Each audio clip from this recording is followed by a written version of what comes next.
শ্রদ্ধেয় মাননীয় স্পিকার, আপনাকে ধন্যবাদ। আমার উত্থাপনীয় বিষয় হচ্ছে ময়মনসিংহ ৭ ত্রিশাল আসনে জাতীয় কবি কাজী নজরুল ইসলামের স্মৃতি বিজড়িত ত্রিশালে জাতীয়ভাবে কবির ১২৭তম জন্মজয়ন্তী উদযাপনের ব্যবস্থা গ্রহণ প্রসঙ্গে বিফোর আই স্টার্ট আমি শুকরিয়া আদায় করছি মহান আল্লাহ তাআলার কাছে। সংসদে দাঁড়িয়ে এইভাবে আল্লাহ তাআলা কথা বলার সুযোগ করে দিয়েছেন। একই সাথে কৃতজ্ঞতা এবং ধন্যবাদ আমাদের মাননীয় সংসদ নেতা মাননীয় প্রধানমন্ত্রী জনাব তারেক রহমানকে। মাননীয় স্পিকার, আমার নির্বাচনী এলাকা ১৫২ ময়মনসিংহ ৭ ত্রিশাল আমাদের জাতীয় কবির অমূল্য স্মৃতি বিজড়িত একটা জাতীয় সংস্কৃতির অন্যতম কেন্দ্র। ত্রিশালের দৈরামপুর স্কুলে নজরুলের শিক্ষা এবং জীবন স্মৃতি আজও বাঙালির সাংস্কৃতিক ঐতিহ্যের এক অবিচ্ছেদ্য অংশ, যা পাঠ্য বইয়ে পড়ানো হয়ে থাকে। ঐতিহ্যগতভাবেই নজরুলের জন্মজয়ন্তী জাতীয়ভাবে ত্রিশালে অনুষ্ঠিত হতো, কিন্তু বিগত এক দশকের বেশি সময় ধরে সেই ধারাবাহিকতা ক্ষুণ্ণ করা হয়েছে এবং অনুষ্ঠানটি রাজনৈতিক কারণে অন্য জেলায় স্থানান্তরিত করা হয়েছে। বিগত ২০০১ থেকে ২০০৬ পর্যন্ত ত্রিশালে অনুষ্ঠিত জাতীয় পর্যায়ের এই অনুষ্ঠানে তৎকালীন মাননীয় প্রধানমন্ত্রী দেশনেত্রী মরহুমা বেগম খালেদা জিয়া ৩ বার উপস্থিত থেকে নজরুল মঞ্চে নজরুল জয়ন্তীর উদ্বোধন করেন এবং একই সাথে স্থানীয় জনগণের অনুরোধে সেখানে জাতীয় কবির নামে জাতীয় কবি কাজী নজরুল ইসলাম বিশ্ববিদ্যালয় প্রতিষ্ঠা করেন। ত্রিশালবাসী সহ সমগ্র ময়মনসিংহ বিভাগ এই অনুষ্ঠানে সম্পৃক্ত।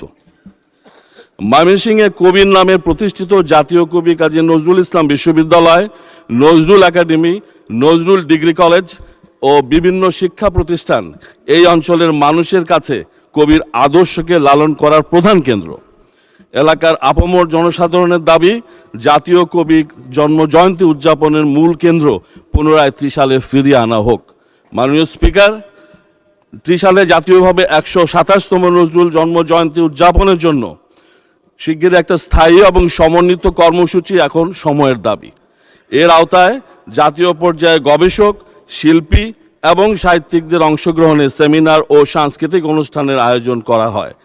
এতে একদিকে যেমন কবির প্রতি যথাযথ সম্মান প্রদর্শন করা হবে, অন্যদিকে ত্রিশালকে একটা সমৃদ্ধ সাংস্কৃতিক পর্যটন কেন্দ্র হিসাবেও বিশ্বের দরবারে তুলে ধরার সম্ভব হবে। এমত অবস্থায় বিষয়টি অত্যন্ত জরুরি। আগামী মে মাসে এই প্রোগ্রাম হবে ২৫শে মে। বিষয়টি অত্যন্ত জরুরি ও জনগুরুত্বপূর্ণ বিবেচনায় নিয়ে আগামী ১২৭তম নজরুল জন্মজয়ন্তী জাতীয়ভাবে ত্রিশালে উদযাপনের জন্য প্রয়োজনীয় কার্যকর পদক্ষেপ গ্রহণ করতে আমি মাননীয় সাংস্কৃতিক বিষয়ক মন্ত্রীর নিকট দাবি জানাচ্ছি। মাননীয় স্পিকার, আমাকে কথা বলার দেওয়ার জন্য আপনাকে অসংখ্য ধন্যবাদ। ধন্যবাদ মাননীয় সদস্য। আমি মাননীয় সংস্কৃতি বিষয়ক মন্ত্রী বাবু নিতাই রায়চৌধুরীকে এ বিষয়ে একটি সংক্ষিপ্ত বিবৃতি প্রদানের জন্য আহ্বান জানাচ্ছি।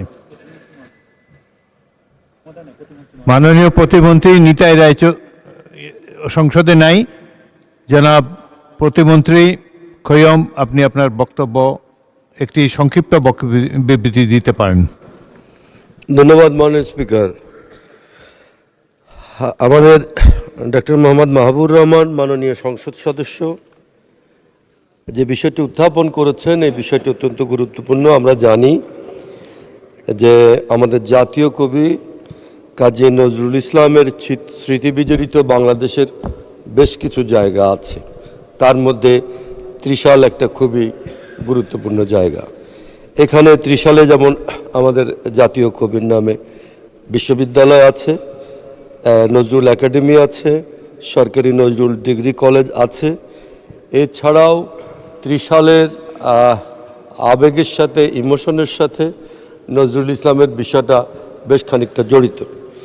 সে কারণে এর আগে বিভিন্ন সময়ে ত্রিশালে আমাদের জাতীয় কবির জন্মবার্ষিকী সেখানে পালিত হয়েছে। আমরা এবার বসছি এই অনুষ্ঠান পালনের জন্য একটা জাতীয় কমিটি আছে।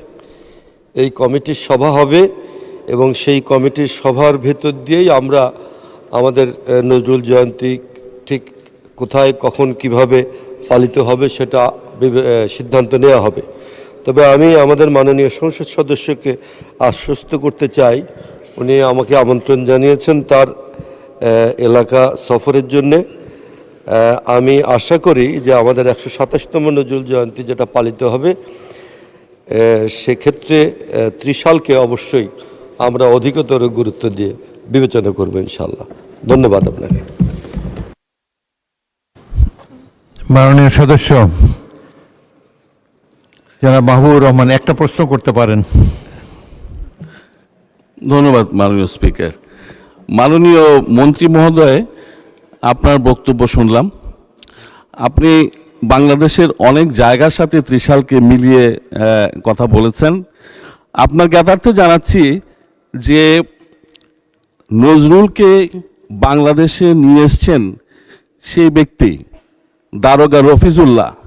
উনি এনে ত্রিশালের একটি ইউনিয়ন বইলর, সেইখানে দারোগা বাড়িতে ওনাকে প্রথম নিয়ে আসেন এবং এই নজরুল কিশোরের অনেকটা সময় এই ত্রিশালে কাটান। ঐতিহ্যবাহী বিচুতিয়া বাড়িতে উনি থেকে নজরুল দৈরামপুর স্কুলে পড়াশোনা করেন। সেই বিশ্ববিদ্যালয়ের সামনের বটতলা এখনও তার স্মৃতি বিজড়িত বটতলা হিসাবে পরিচিত। আমার মনে হয় যে আমরা বিগত দিনে আমাদের সরকারের সময় 2001 থেকে 2006 আমরা যে অবস্থায় ছিলাম, জাতীয় পর্যায়ে অনুষ্ঠান ত্রিশালেই হতো। আমি অনুরোধ করব মাননীয় মন্ত্রীকে যে দয়া করে আমাদের নেত্রী, দেশনেত্রী বেগম খালেদা জিয়ার স্মৃতি বিজড়িত, উনি তিনবার সেখানে গিয়েছেন এই প্রোগ্রাম উদ্বোধন করতে। রেওয়াজ অনুযায়ী সেখানে এইবারও মাননীয় প্রধানমন্ত্রী ওনার যা উদ্বোধন অনুষ্ঠানে আমি আশা করব আপনারা সংস্কৃতি মন্ত্রণালয় থেকে সেই রেওয়াজটা অব্যাহত রাখবেন, ফিরায় নিয়ে আসবেন আগের ঐতিহ্য। এবং আমাদের মাননীয় মন্ত্রী মহোদয়ের কাছে প্রধানমন্ত্রীর কাছে আমন্ত্রণ জানাতে চাই, আগামী 25শে মে নজরুল জয়ন্তীতে উনি ত্রিশালে পদার্পণ করবেন এবং সারা ত্রিশালবাসী নয়, ময়মনসিংহ, বৃহত্তর ময়মনসিংহবাসী সেই জন্য অপেক্ষা করছে। মাননীয় মন্ত্রী, আপনাকে অগ্রিম ধন্যবাদ জানিয়ে সেই কমিটির মিটিংয়ে ত্রিশালকে জাতীয়ভাবে পালনের সিদ্ধান্ত গ্রহণের সুবিধা করে আপনি যেন আমাদেরকে সবাইকে আগামী দিনের এই নজরুলকে আবার পুনরায় তার ঐতিহ্য ফিরে আনতে পারি, সেই লক্ষ্যে কাজ করবেন, এই আশা রেখে আমি আমার কথা শেষ করছি। আমি মন্ত্রী মহোদয়ের কাছে আশা করি উনি এই ব্যাপারে নিশ্চয়ই আমার উত্তরে কিছু বলবেন। মাননীয় প্রতিমন্ত্রী, এ বিষয়ে একটি সংক্ষিপ্ত বিবৃতি দিতে পারেন। মাননীয় স্পিকার, আমাদের মাননীয় সংসদ সদস্য একটু ভুল বুঝেছেন। আমি বলছি এটা যে বাংলাদেশের সমস্ত মানুষের সঙ্গে, বাংলাদেশের সমস্ত মানুষের সঙ্গে, পৃথিবীর সমস্ত বাঙালি জাতির সঙ্গে আমাদের কাজী নজরুল ইসলামের যে ভাবাদর্শ, যে আবেগ অনুভূতি জড়িয়ে আছে, সেটা আমাদের বাংলাদেশের পথপ্রান্তরে সব জায়গায় কিন্তু ছড়িয়ে আছে। সেই দিক থেকে আমরা জানি যে তার বিষয়টি আমাকে বিভিন্নজন বিভিন্নভাবে বলেছেন যে বিভিন্ন জায়গায় আমরা এই অনুষ্ঠানটি পালন করতে পারি কিনা। ইতিমধ্যে আমরা আমাদের সাংস্কৃতিক মন্ত্রণালয়ের পক্ষ থেকে বাংলাদেশের সমস্ত জায়গায় আমাদের সাংস্কৃতিক কর্মকাণ্ডকে বেগবান করার জন্য আমরা গুরুত্বপূর্ণ সিদ্ধান্ত নিয়েছি। আমরা শিক্ষা মন্ত্রণালয়, পররাষ্ট্র মন্ত্রণালয় সহ আমরা বিভিন্ন সভা করেছি ইতিমধ্যে এবং অত্যন্ত গুরুত্বপূর্ণ কিছু সিদ্ধান্ত নিয়েছি। আমাদের মাননীয় প্রধানমন্ত্রী এই বিষয়ে আমাদের বিশেষ নির্দেশনা দিয়েছেন। তার অংশ হিসাবে কাজী নজরুল ইসলামের যে জন্মজয়ন্তী, সেটা আমরা অত্যন্ত গুরুত্বের সঙ্গে পালন করব। এবং আপনি যেটা বলেছেন, আমি এই সংসদে আমি মাননীয় প্রধানমন্ত্রী আছেন, তাকেও আমি আপনার হয়ে অনুরোধ জানাবো যাতে তিনি যে সামনের যে আমাদের নজরুল জয়ন্তী আছে, সেই জয়ন্তীতে তিনি প্রধান অতিথি হিসাবে উপস্থিত থাকেন। এবং আমরা আশা করি যে আপনার এই ত্রিশালে যাতে অনুষ্ঠানটা হয় সে ব্যাপারে আমাদের জাতীয় কমিটিতে আলোচনা করে আমরা সিদ্ধান্ত নেব। ধন্যবাদ আপনাকে।